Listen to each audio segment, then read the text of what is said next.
She was no more than 8, maybe 9, standing on the edge of the corral with a broom too big for her tiny hands.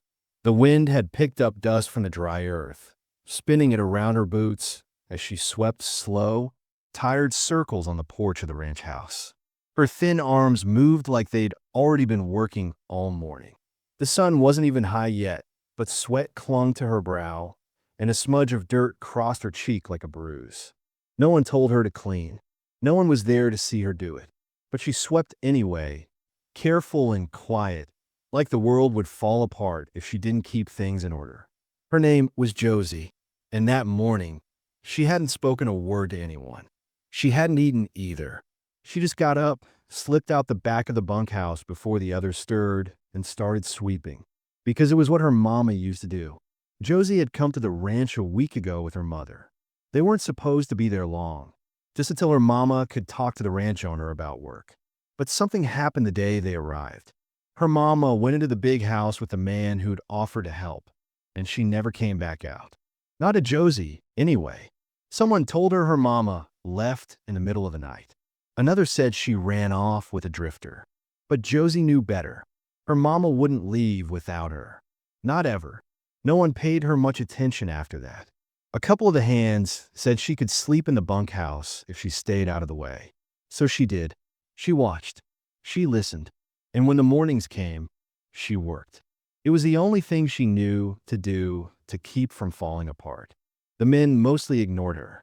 One or two gave her scraps of bread, maybe a half-drunk tin of milk. But no one asked her name. No one asked why she stayed. That changed the morning he walked out of the barn. He was tall, broad-shouldered, the kind of man that filled a doorway without trying. His hat sat low over his brow, casting shadows over eyes that had seen too much. There was something slow about the way he moved, deliberate, like everything he did had weight. Josie didn't notice him right away. She was too focused on scrubbing mud off the porch with an old rag. But he saw her. He stopped a few feet away, his boots crunching against the gravel. She didn't look up, just kept scrubbing. He didn't speak, not at first. He just stood there, staring at the little girl working like she belonged there. "You clean it for someone?" he finally asked, voice low, rough like gravel. Josie froze. Her hand tightened on the rag, then loosened. She didn't look at him. "No one else is doing it," she said, barely louder than a whisper. He crouched down slowly, resting his forearms on his knees, trying to see her face. "You got a name?" he asked. She hesitated. "Josie. You here with someone, Josie?" She looked up just for a second. Her eyes were too big for her face. Brown like dry leaves, hollowed out from too many nights of crying when no one could hear. "My mama," she said. She went inside and didn't come back. The man's face didn't change. Not much. But something shifted behind his eyes. He stood up slow, jaw clenched, and looked toward the big house. Then back to her. "What's your last name?" he asked. She shook her head. "She never told me." The man sighed through his nose. Then, just like that, he turned and walked back into the barn. Josie thought that was the end of it. Another one who didn't care. But that night, after the sun dropped low and the sky turned the color of ashes, he came back. She was sitting on the edge of the bunkhouse steps, knees pulled to her chest. She hadn't cried in hours, but her throat still felt tight. He walked up slow, holding a tin plate in one hand. "You eat yet?" he asked. She looked up, unsure. "I brought stew. Ain't great, but it's warm." She reached out carefully and took the plate with both hands. Her fingers brushed his. They were rough like bark. He sat down beside her, quiet. They ate like that, side by side, without talking. The wind rustled through the grass. Coyotes howled far off in the hills. Finally, he said, "My name's Silas. Silas Boone. This is my land." Josie nodded, not sure what that meant for her. "I knew your mama," he added. "Years ago." She turned to look at him, confused. "She worked for my brother, long before you were born. She was a good woman, strong." Josie's eyes searched his face. "She didn't leave, did she?" Silas looked away. "No, she didn't." Silence fell heavy between them. Josie didn't ask more. She didn't need to. Something in the way he said it told her all she had to know. After a while, he said, "You're not going to sleep in that bunkhouse no more. You'll stay in the house. Come morning, we'll figure out the rest." She blinked up at him, not sure what to say. "But why?" she asked. He looked down at her with eyes soft and worn. "Because you're my daughter, Josie." Her breath caught. It didn't make sense. It couldn't be true. "I don't got proof," he said gently. "But I knew your mama. I knew the way she looked at me when she left. And I've been waiting to find you ever since." Josie didn't cry. Not right away. She just stared at the ground, the dirt blurring beneath her feet. For the first time in days, she felt something crack inside her chest. He reached out, resting a hand on her shoulder. Firm, steady. "You're not alone no more," he said. And in that quiet moment, something shifted in her. Not trust, not yet, but something like it. Something close to hope. The sky above them stretched out black and endless. But for the first time in a long while, Josie didn't feel like she was falling through it. Silas didn't sleep that night. After Josie went quiet on the cot in the corner of the old ranch house, he sat by the wood stove, staring into the dying embers. His coffee had gone cold in his hand. He hadn't told her everything. He didn't know how yet. The truth about her mama, about what happened that night she came back. It would tear the girl up worse than silence ever could. And Lord knew she'd already been through enough. Morning broke slow and quiet. The ranch was still. Just the sounds of cattle lowing in the fields and the creak of the barn door swinging in the wind. Josie came down the stairs like a ghost, feet barely making a sound on the worn boards. She still wore the same dress, too small, frayed at the hem. She didn't speak, just sat at the table where Silas had left a plate of eggs and bread. Her eyes stayed on the window. "You can wash up after breakfast," he said gently. "There's a tub out back. Warm water on the stove." She nodded, silent. There was something too grown in the way she moved. Like she didn't expect anything to last, like every moment was borrowed. Later, while Josie was outside, Silas saddled his horse. He had a ride to town. Too many things needed settling. Folks had questions when a girl just showed up out of nowhere. And then there was Grady, the foreman. He wouldn't keep quiet long. Silas needed to speak to him before rumors started. Grady McKinnon had worked on the ranch for near 20 years. He was a big man, barrel-chested with silver hair and a face that looked carved from stone. Loyal but proud. He didn't like change, and he sure as hell didn't like surprises. Silas found him fixing the south fence line with two of the younger ranch hands, Boone and Ricky. "Need a word," Silas said, nodding toward the far side of the field. Grady wiped his hands on a rag and followed without a word. When they were out of earshot, Silas didn't waste time. "She's mine," he said. Grady squinted. "The girl." "Yeah." Grady's face didn't move much, but Silas saw the flicker of disbelief. "You sure about that?" "No, not in the way men like us usually are. But I knew her mama. Back then, before everything went to hell." Grady sighed, looking out over the dry hills. "That woman, she came here 7 days back. Said she was looking for work. Then she was gone. No one saw her leave." "You think someone—" "I think she didn't leave on her own," Silas cut in. "And I think someone around here knows why." Grady's jaw tightened. "You think one of the boys had something to do with it?" Silas didn't answer right away. The wind tugged at the grass. The sun was already too hot. "I think this place has been rotting for a long time. I let too many things slide. Kept too many folks around out of loyalty." Grady was quiet, then said, "You want me to start asking questions?" "No," Silas said. "Not yet. Just keep your eyes open." Back at the ranch house, Josie had finished washing up. She wore one of Silas's old shirts, cinched at the waist with a bit of twine. It hung off her like a curtain, but she looked clean. Her hair was still wet. She sat out on the steps, watching the road, waiting for something that wasn't coming. Inside the house, an old photo sat buried in a drawer. It showed a young woman with a stubborn chin and eyes full of fire. Her name was Lila, and once a long time ago, she'd been everything to Silas. They met when he was just back from the war, bitter and half-broken.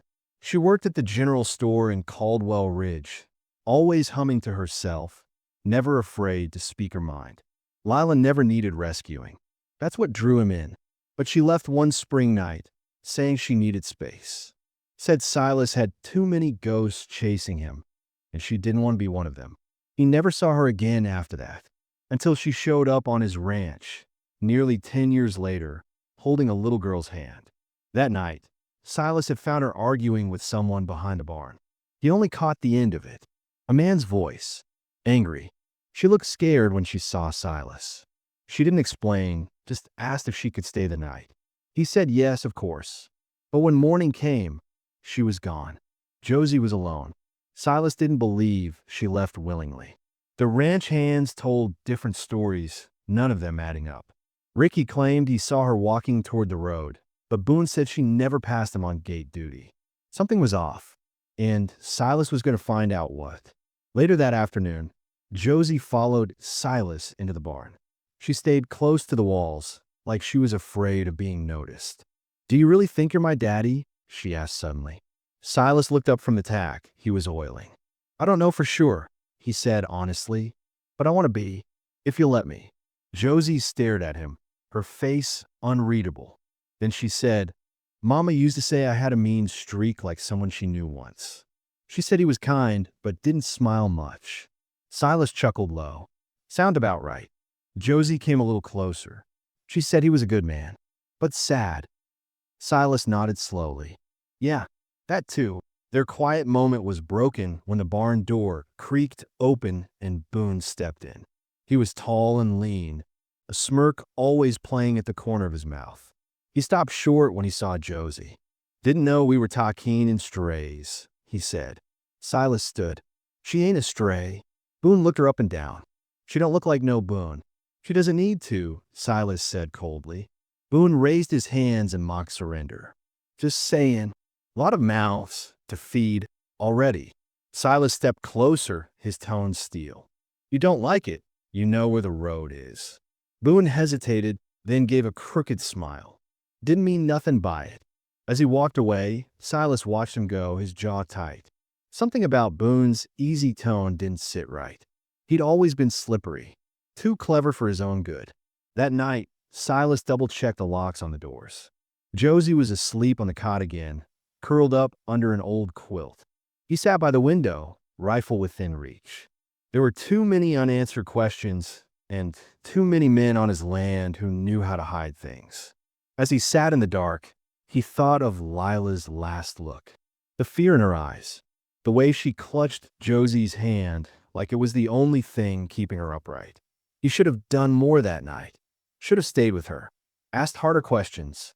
Instead, he let her walk into the dark, and now only Josie remained. The air grew still, the kind of quiet that came before storms. And Silas knew, whatever truth was hiding out there, it wouldn't stay buried much longer. The next few days on the ranch passed like a slow wind through tall grass, steady, quiet, but always moving. Josie was up before the sun most mornings, her bare feet soft on the creaking floors of the old ranch house. She didn't need to be told what to do. She scrubbed the kitchen floor, watered the hens, brought in kindling before Silas had even pulled on his boots. She stayed busy because it kept her steady. Moving was easier than thinking, and thinking was dangerous. It brought up questions about her mama, about where she went, and who might have sent her away. Silas tried not to push her. He just made sure she ate and slept and had clean clothes. He fixed up the guest room that used to be a storage space, moved out old trunks, patched the cracked window. He didn't say much about it, just left the door open and nodded toward it one afternoon. Josie didn't ask anything either. That night, she moved her blanket and her little satchel into the room, quietly shutting the door behind her. He waited outside for the sound of tears or rustling or anything, but there was only silence. The kind of silence that meant she still didn't trust the walls around her. Grady came by the next morning, leaning against the porch post like it had always been his. He watched Josie feeding the chickens for a while before turning to Silas. "She's settling in," he said. "She's trying," Silas replied.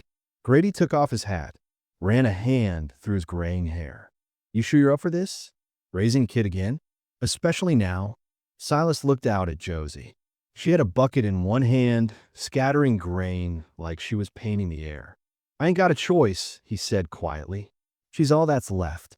Grady sighed. Boone's been talking. Says it ain't right. Talking to a girl without knowing for sure she's yours. Silas's jaw tensed.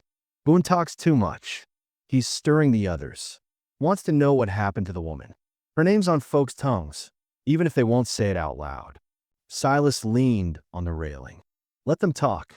They'll show their hands soon enough. Grady didn't argue. He just looked out across the pasture. She reminded me of your sister's girl. Same fire. Silas gave a faint nod. But more alone. That afternoon, Josie followed Silas out to the stables. She didn't say a word as he saddled the old bay gelding named Cold Dust. The horse flicked his ears at her, but didn't shy. She reached up slowly, brushed her hand along his neck. You ever ridden? Silas asked. Josie shook her head. You want to try? She looked up at him, eyes cautious. I don't have to, she said. I didn't ask if you had to, he replied. I asked if you want to. After a pause, she nodded. He swung into the saddle, then reached down. She took his hand. Her grip was small but strong. He pulled her up in front of him, careful not to spook the horse. They rode slow along the ridge, past the wind-bent fence line and into the quiet stretch of pines that bordered the ranch. The sun was warm, the air full of the smell of dust and pine resin. Josie didn't speak, but her body eased a little, the stiffness melting out of her shoulders. Silas didn't speak either. Sometimes words got in the way. He just let her feel the wind in her hair and the rhythm of hooves underfoot. When they stopped by the creek, Josie climbed down and crouched near the edge, dipping her fingers into the cold water. She watched a frog hop from rock to rock. Mama used to say water remembers, she said quietly. Remembers what? Everything. Where it's been, what it's touched, even who's cried near it. Silas crouched beside her, watching the current. She was right, he said. Water don't forget. Neither do we. Not really. She looked up at him. Do you think she's really gone? He hesitated. I think someone wanted her gone. Josie didn't flinch. I think I know who. Silas turned his head, meeting her eyes. Ooh. She hesitated, then whispered, the one with the scar. On his arm. Boone. She nodded. He was mad that night. They were fighting. I heard her say, don't touch me again. Silas's hands curled into fists in the dirt. He didn't speak for a long time. Why didn't you say anything before? He asked. Because I thought he'd come for me too. Silas placed his hand over hers, steady and warm. He won't, he said. Not while I'm here. Back at the ranch, things were shifting. Boone had been drinking more. Grady warned Silas that he'd been sneaking out at night, meeting with strangers down by the old railway tracks. Something was brewing, and it wasn't just resentment. Boone had never liked playing second to Silas, and with the girl here, something about her made him twitchy, like she was holding a secret he couldn't control. One night, after everyone had turned in, Josie crept into the kitchen. She poured a glass of water, then stood at the window, staring out into the black. Silas came in behind her, careful not to startle her. Can't sleep? He asked. She shook her head. Sometimes I hear her voice, but I don't know if it's real or just a dream. Silas leaned against the doorframe. What does she say? Josie swallowed. She says, don't let them take you too. Silas walked over, crouched beside her. They won't. I promise. The next morning, Silas met with Grady in the barn. We need to get her out of here, he said. Just for a little while. Till I figure out what Boone's up to. Grady nodded. I know a woman in town. Runs the bakery. Lost her boy last year. She'd take the girl in. Keep her safe. Silas rubbed his chin. She won't like it.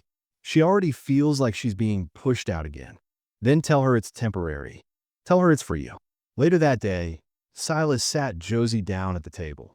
There's someone I want you to meet, he said gently. Her name's Miss Thea. She's kind. Makes the best pies this side of the county. Josie looked up, guarded. Are you sending me away? No, he said. I'm asking you to go for a little while. Just until I can be sure things are safe here. She didn't speak. Her eyes dropped to her lap. I'll visit every day, he added. And when it's time, you'll come home. She looked up. Promise. He reached across the table and held out his hand. Promise. She placed her small hand in his, and he closed it gently, sealing a quiet agreement neither of them wanted but both knew they needed. When she left the ranch the next morning, the sky was pale blue and the sun hadn't fully risen. Grady drove the wagon. Josie sat beside him, clutching a small bag. She didn't cry. She didn't even wave. She just watched the ranch disappear behind her, like she was afraid it might be the last time she'd see it. Silas stood in the yard long after they were gone, fists tight at his sides. The house felt empty without her. The rooms too quiet. He lit a lantern and went into the barn. It was time to face Boone. And this time, there'd be no more warnings. No more looking the other way.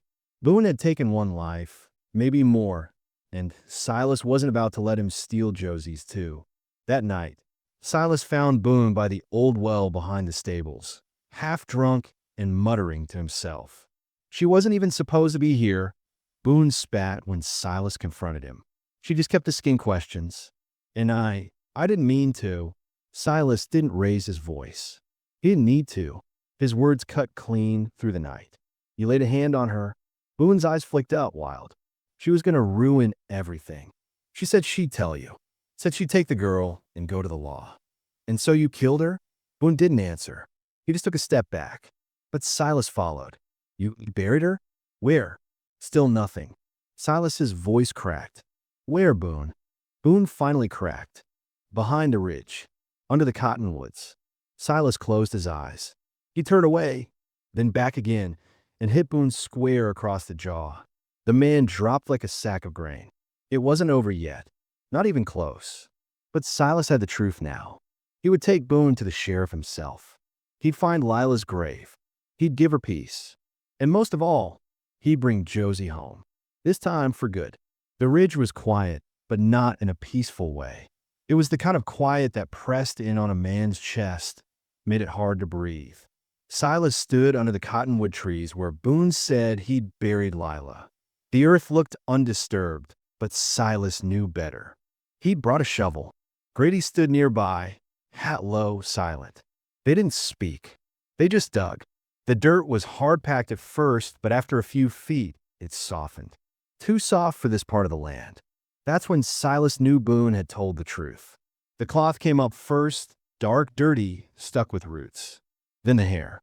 A single, tangled lock of brown. Silas dropped to his knees. His breath caught, and for a long minute, he couldn't move. Couldn't think. Just stared. He hadn't cried when his father died. Hadn't cried when the war ended. But now tears burned behind his eyes, not just for Lila, but for what she must have gone through, alone, scared, fighting to protect her daughter one last time. Grady laid a hand on his shoulder, firm. We'll take her to town. Get the sheriff. Do this right. Silas nodded, but something hollow was blooming inside him. It wasn't just grief, it was guilt. He let her walk into that house. He'd told her she was safe. He'd gone to bed that night thinking she'd still be there come morning. And instead, she'd been buried under the cottonwoods while the rest of the world went on. The sheriff came, took Boone into custody without a fight. Boone didn't say a word, just kept his head down like a coward. The town was quiet during the arrest, but Silas could feel the eyes peeking through windows behind shop curtains. They all knew something had happened, but no one had the nerve to ask what. Back at the bakery, Miss Thea kept Josie busy kneading dough and folding napkins. The girl didn't speak much, but Thea didn't push. She'd raised 2 boys herself, one gone now, the other living 2 counties over. She knew what it meant to be quiet because the noise inside your head was already too loud. Josie asked once if Thea believed in ghosts. Thea said she did, but only the kind that lived inside people, not the kind that rattled chains. Josie didn't explain her question. She just nodded, like it made sense. But as the days passed, Josie started to worry. Silas hadn't come by. Not in 3 days. The bakery's front bell jingled every time someone walked in, and each time, her heart jumped a little. Then dropped again when it wasn't him. On the 4th day, she asked Thea, "Did something happen to him?" Thea looked up from the oven, startled. No, sweet pea. He's fine. Just has things to handle. Josie didn't believe her. She learned early on that grown-ups lied when they didn't know what else to say. That night, she sat by the bakery window, staring at the road. She missed the ranch, the smell of horses, the creak of the barn door, the way Silas always handed her things without asking questions. She missed his silence, the kind that didn't feel cold. When Silas finally came, he looked tired, his shoulders slumped, eyes darker than before. Josie ran to him, but stopped short a few feet away. She looked up at him, searching his face. "You found her, didn't you?" she asked. He didn't answer right away. He crouched down, looked her in the eyes. "I did," he said. "I found your mama." Josie's face crumpled. She didn't cry. Tears didn't come easy anymore, but she blinked fast, like she was fighting to stay steady. "She's not coming back, is she?" Silas shook his head. "No, but she didn't leave you. She never would have left you." Josie's lip trembled. "I thought maybe she was hiding, that she'd come get me." Silas pulled her close, wrapped his arms around her like he was holding together every broken part. "She did what she could," he whispered. "She stayed strong so you could live. And now it's my turn." He didn't take her back to the ranch that night. Instead, they stayed at Miss Thea's in the guest room. Silas didn't sleep. He sat up with a whiskey bottle by the window, watching the stars like they might spell something he could read. Josie stirred near dawn, wandered into the kitchen. She found him there, glass in hand, eyes bloodshot. "Are you mad at me?" she asked. He looked over, startled. "What?" "No, baby girl. Why would I be mad at you?" "Because I didn't stop it. I didn't scream. I didn't run when he took her outside." Silas stood up too fast, nearly knocked over the chair.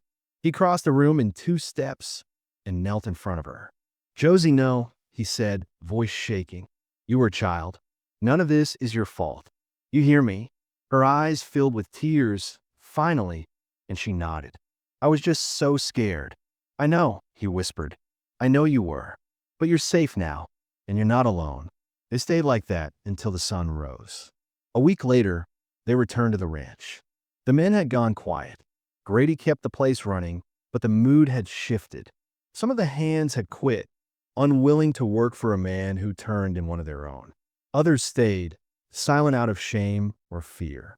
Josie walked into the house with her head held high, but at night, the fear came back. She dreamed of Lila crying in the dark. She woke up gripping the sheets, heart racing. Silas didn't fare much better.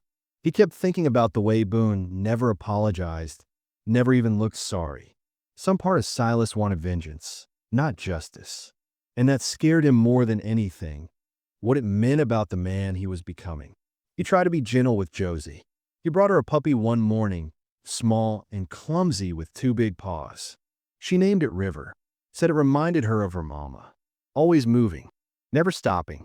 Small moments like that gave Silas hope. They'd sit on the porch in the evening, Josie brushing the puppy while Silas smoked and watched the horizon. She'd talk a little more each day, about her mama's favorite songs, about the stories she used to tell when they camped near the train tracks. But healing wasn't a straight line. Some days, Josie wouldn't leave her room. Other days, she snapped at Silas over nothing. He took it, never raised his voice. He knew what it meant to be trapped inside your own head, angry at the world for things it wouldn't fix.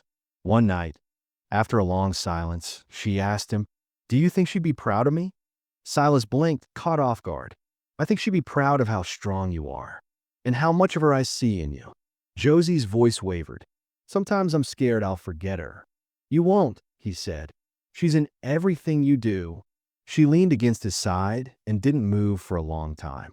But the ranch had its own scars, and so did the people left behind. Rumors spread in town.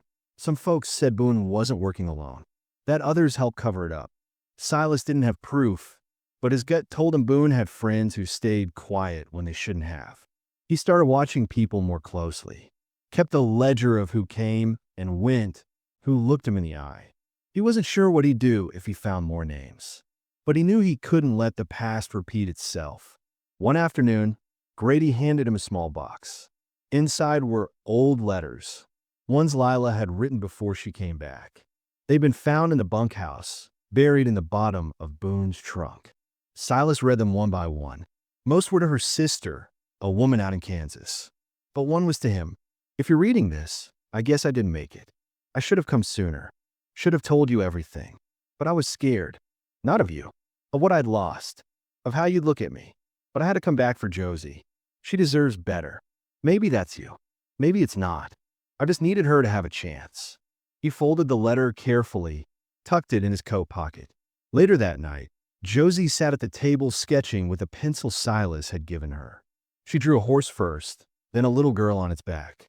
Then she added a man standing nearby, one hand raised in quiet watch. "Is that me?" he asked.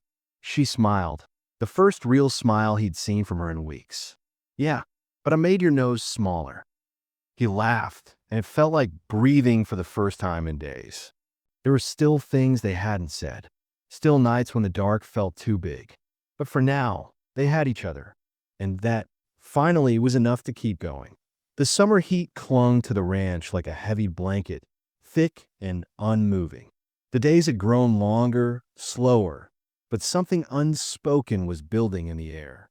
Silas could feel it in the way Josie grew restless, in a way the ranch hands kept their heads low, like they were waiting for something bad to snap the calm in two.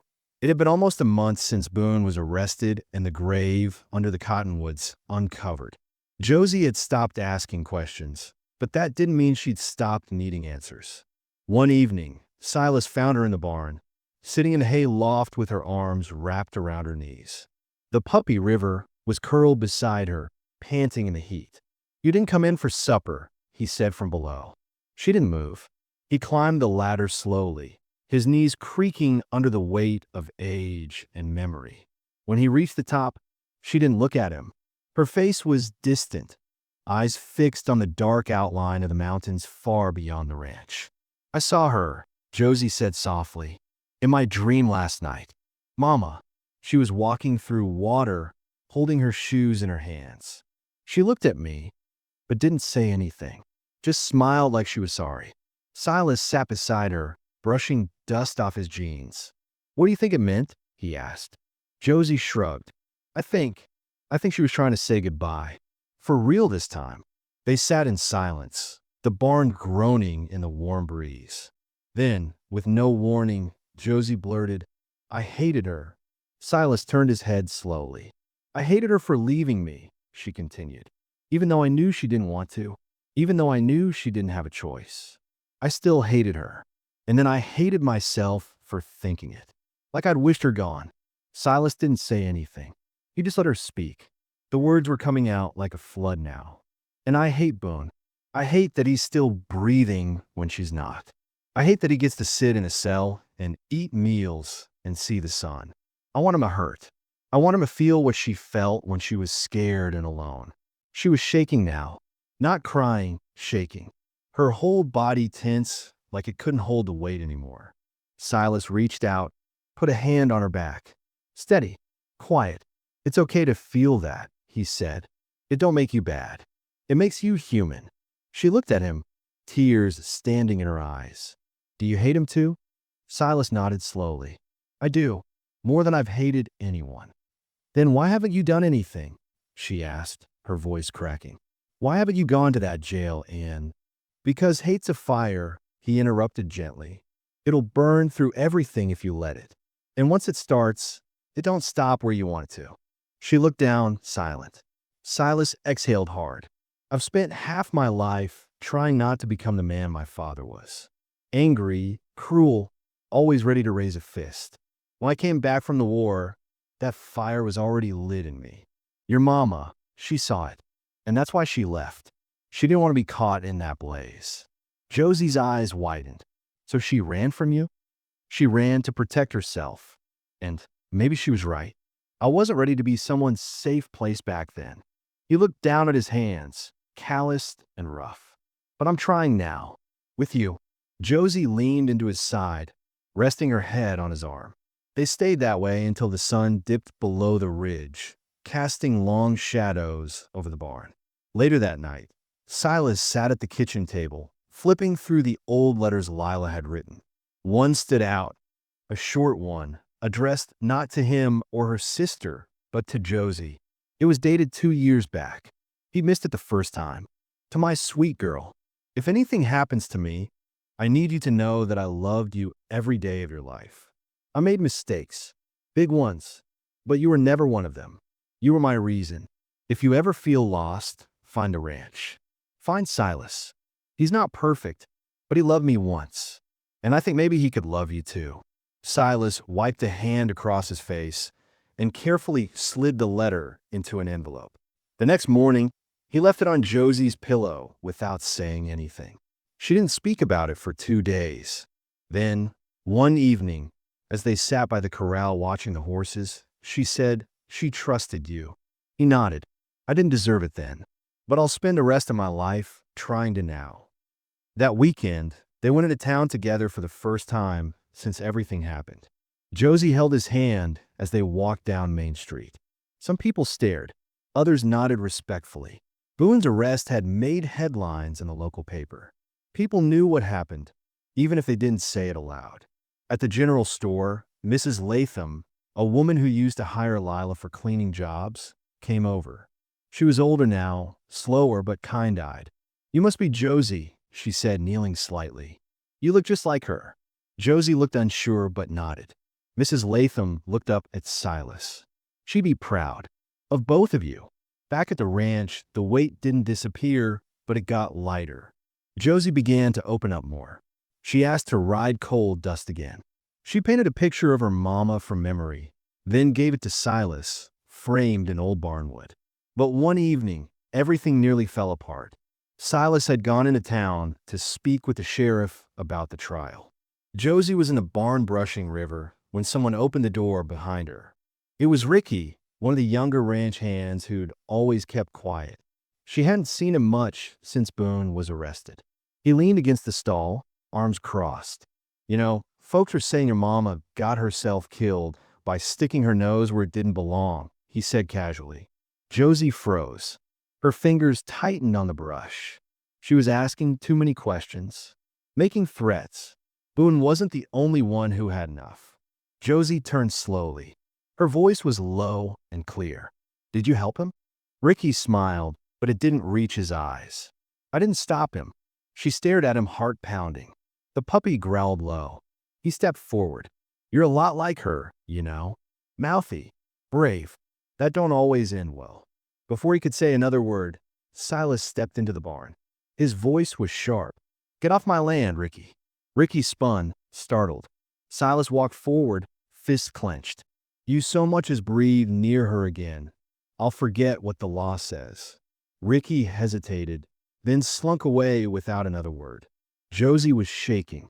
Silas wrapped her in his arms, holding her like she might disappear again. I should have told the sheriff about him, he said. I should have known Boone didn't act alone. Josie looked up at him. It's not too late. They went to the sheriff the next morning. Josie gave her statement. Ricky was picked up that night. The breakthrough came not with fireworks or shouting, but in the quiet that followed. Josie stood beside Lila's grave 2 weeks later, her small hand gripping Silas's. It was a proper marker now. A bouquet of wildflowers rested against the stone. She can rest now, Josie said. Silas nodded. And so can we. They walked back to the house together, the wind soft through the grass. The fire inside them hadn't gone out, but it burned warmer now, not with hate, but with something closer to love, something strong enough to carry them through whatever came next. That morning, the ranch felt different. Not louder, not busier, just more alive. The chickens moved lazily in the dirt. The horses flicked their tails in the pasture, and the sun broke across the fields in soft gold. Josie was up early, already out by the barn, brushing River and humming something low under her breath. It wasn't a song Silas recognized, but it didn't matter. It was the sound of something settling. Not forgetting, never forgetting, but maybe healing. Silas leaned against the fence, watching her. Her hair was pulled back, a loose braid resting between her shoulders. She still looked small in her boots and too big flannel shirt. But the girl he saw now wasn't the same one who'd stood trembling at the edge of the fence weeks ago. She'd grown into something steady, something fierce. There was a new kind of weight behind her steps, one that came from surviving what most couldn't bear to speak about. "You want eggs or biscuits this morning?" he called out, squinting toward her. She looked over and grinned. "Both." Silas chuckled, shaking his head as he walked back toward the house. Breakfast had become their quiet ritual, slow, simple, filled with small talk and long pauses. Neither of them said much about the past unless it surfaced naturally. There wasn't a need to fill every silence. They just shared space now, and that was enough. Later that day, Josie brought him a small notebook. The cover was worn, pages curled at the edges. "I've been writing," she said, placing it on the table. "Just little things. Stuff I remember. Stuff I don't want to forget." He opened the first page. Her handwriting was uneven, but full of heart. Names, memories, lines like, "Mama used to braid my hair every Sunday before church, even when we didn't go. And the kitchen always smelled like garlic and dust." He turned another page and read, "I used to dream about having a real family. I thought maybe I was too broken for one, but now I know I wasn't the broken part." Silas swallowed hard and closed the notebook gently. "You keep writing. Those are things worth keeping." She nodded. "Maybe one day, other girls like me can read it, so they know they're not alone." "You're not alone anymore," he said, meeting her eyes. "Not ever again." They didn't talk about adoption right away. Silas had no need to rush her into anything official. But one evening, sitting by the fire while the rain tapped against the windows, Josie looked over and asked quietly, "If I wanted it, could I stay?" "Like for good." Silas didn't answer right away. He looked at the fire, then at her, then back again. His voice was soft when he spoke. "You're already home." That was it. No papers, no courthouse, no ceremony. Just truth. Just a bond that had formed not through blood, but through survival, trust, and choice. In the weeks that followed, the ranch began to shift. Josie started taking on more work, feeding the animals, checking the fencing, even learning to ride coal dust with confidence. She laughed more, asked about Silas's past more, wanted to know about the war, about her mother, about the parts of life that were never written down. They planted a small garden near the porch. Tomatoes, squash, and wild herbs. Josie picked out the seeds herself. "I want to grow something that lives," she said. "Not just survives, grows." Silas nodded, the corner of his mouth twitching into a smile. Good place to start. The community, slowly but surely, began to accept them both. Some folks still didn't know what to say, but they showed it in other ways, dropping off pies, fixing the fence without asking, nodding kindly when they passed in town. Josie even started going to the little schoolhouse twice a week, sitting quietly in the back as the teacher handed her books to read and worksheets to catch up on. She was smart, sharper than most her age. She just hadn't had the chance to prove it until now. One morning, after feeding the horses, she turned to Silas and said, "You know what I want to be?" He shook his head. "What?" "A vet. For ranch animals. Like Miss Clara in town. I want to help things that can't speak." Silas smiled, slow and proud. "Then that's what you'll be." The trail to healing wasn't straight. There were still bad nights. Nights when Josie would wake up crying, gripping the edge of her blanket. Nights when Silas would sit by her bed, just being there. No questions, just presence. But the bad nights came less often. The good days outnumbered them. They found their own rhythm. One afternoon, Silas sat on the porch, whittling wood like his father once had. Josie came out and sat beside him, dangling her feet over the edge. "I miss her," she said suddenly. "I know," he replied. "She'd like it here." "She would." They sat in quiet for a long time. "I think she sent me to you on purpose," Josie added, her voice barely above a whisper. "Like, she knew you'd take care of me." Silas looked at her, his throat tight. "She trusted me to love you when she couldn't anymore." "And you did," Josie said. The sun dipped low, casting long shadows across the land. The air smelled like sage and wood smoke. I was scared, she said. Back when I first saw you, I thought you'd be like all the others. Rough. Mean. I didn't think kindness came from men like you. Silas turned his head. And what do you think now? She smiled. I think you're the safest place I've ever known. Tears pricked at the corners of his eyes, but he didn't let them fall. He just reached out and held her hand. The story didn't end there. It wouldn't, not really, because life kept going, quiet, steady, full of small victories and hard-won peace. Josie grew stronger. Silas grew softer. And the ranch became more than land. It became legacy. Sometimes, when the sky turned violet and the wind carried voices only the heart could hear, they'd stand together by Lila's grave. Not to mourn, but to remember. To thank her for loving them both, even across time. And when Josie looked out at the horses running free, the fields stretching wide, and the man who became her father not by blood but by choice, she knew. She was no longer the little girl cleaning a ranch alone. She was home,